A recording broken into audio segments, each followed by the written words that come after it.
telling them that the church is going to be caught up to heaven, and then somebody else is going to go through tribulation. But Paul says, yea, whosoever shall live in godly shall suffer persecution. When Shadrach, Meshach, and Abednego, notice in Daniel chapter 3, when they throw them in the fire furnace, you know what happened? God saved them. And according to Daniel chapter 6, King Darius, when they throw Daniel in the lion's den, God saved Daniel.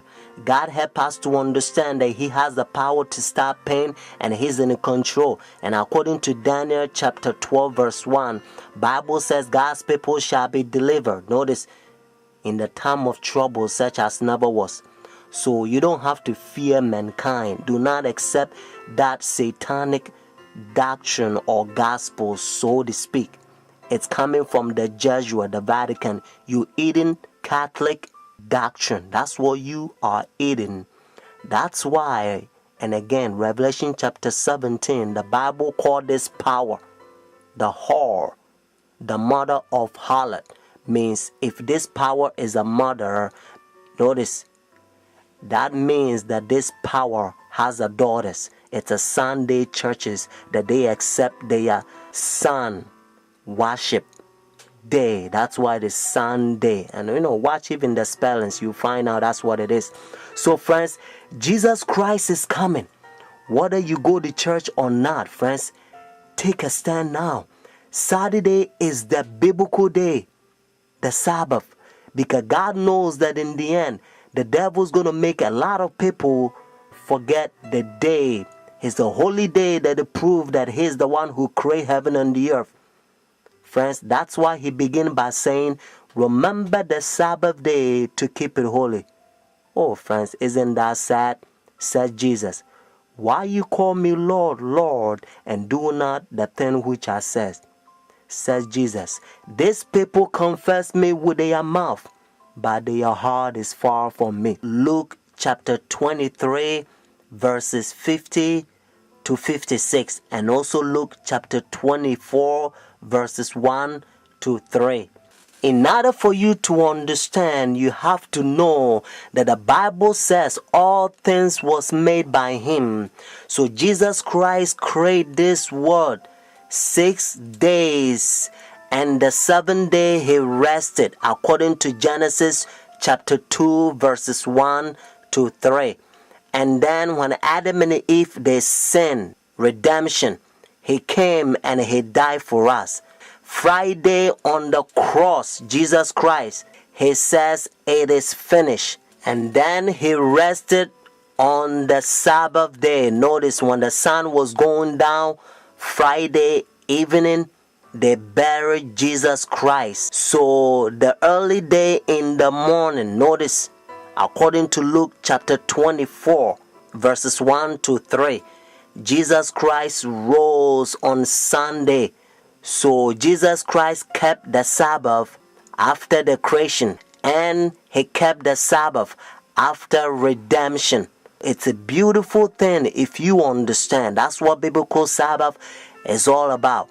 And now look how they're uniting their churches. Notice Sunday churches to so-called the mother of the church. They are ecumenical unity. Your Holiness, may I present Archbishop Kayan Barslamian, Primate of the Eastern Diocese of the Armenian Church in America.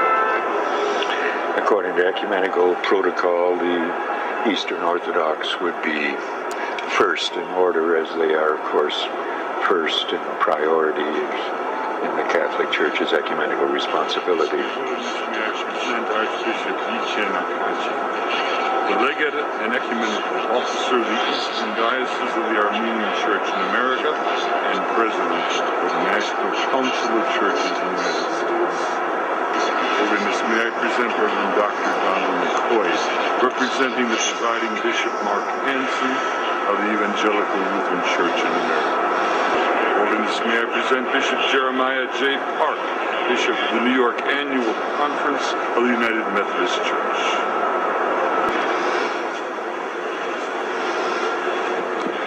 Your Holiness, may I present Reverend Wesley Granberg Michelson, the General Secretary of the Reformed Church in America. Your Holiness, may I present Reverend Dr. Clifton Kirkpatrick, the stated clerk of the General Assembly of the Presbyterian Church in the United States. Your Holiness, may I present Reverend Dr. William J. Shaw, President of the National Baptist Convention, United States. Your Holiness, may I present Bishop James Leggett, General Superintendent of the International Pentecost Holiness Church. Your Holiness, may I present Dr. Leith Anderson, President of the National Association of Evangelicals. Your Holiness, may I present Bishop David H. Benke, President of the Atlantic District of the Lutheran Church, Missouri Synod. Your Holiness, may I present Reverend Dr. A.R. Bernard Sr., President of the Council of Churches of the City of New York. Your Holiness, may I present Elder Bernice King, daughter of the civil rights leaders Martin Luther King Jr. and Coretta Scott King. Your Holiness, may I present Reverend Jimmy Song Jilim, Executive Director of the Council of Churches of the City of New York. Your Holiness, may I present the Right Reverend Mark Sisk, Bishop of the Episcopal Diocese of New York. Friends, do you understand the language? Your Holiness. And this is how they call this power. He think he is God. That's what their teachings is all about, friends. And you also know that when the religious leaders, when they come to meet this power, they wearing black. Notice, dark color. They represent the sinners, and he represent God. And now listen to what Bible says. 2 Thessalonians chapter 2. This is the chapter the Protestant Sunday churches, they are forefathers. They used to protest against this power during dark ages, and they call them Antichrist. Notice Antichrist. But now you don't hear from Sunday churches anymore, because they betray their forefathers. Let's start from verse 3. Notice 2 Thessalonians chapter 2. Let no one deceive you by any means, for that day will not come unless the falling away comes first, and the man of sin is revealed, the son of perdition, who opposes and exalts himself above all that is called God, all that is worshipped, so that he sit as God in the temple of God, showing himself that he is God. Do you not remember that when I was still with you, I told you these things?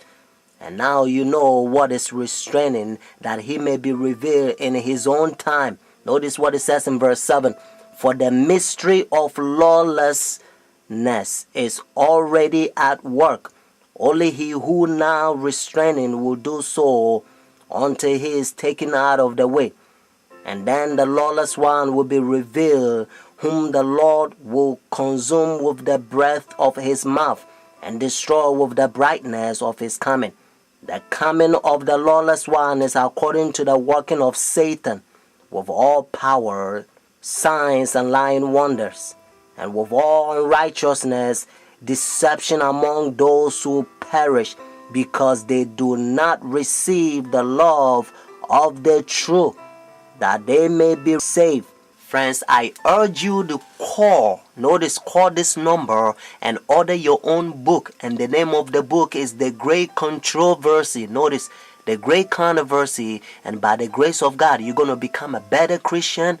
You're not going to fall to this Christianity that has become like a coffee and milk shake together, because the man of sin infiltrating the churches and they destroying doctrines. The phone number here is 856-503-5893. One more time, 856-503-5893. Friends, also, if God is touching your heart to support God's faithful ministry so that we can speed up this gospel to a lot of people so that they can hear what you are hearing, because heaven is ceaseless ages, says Jesus, I must do the work of the one who sent me while it is a day.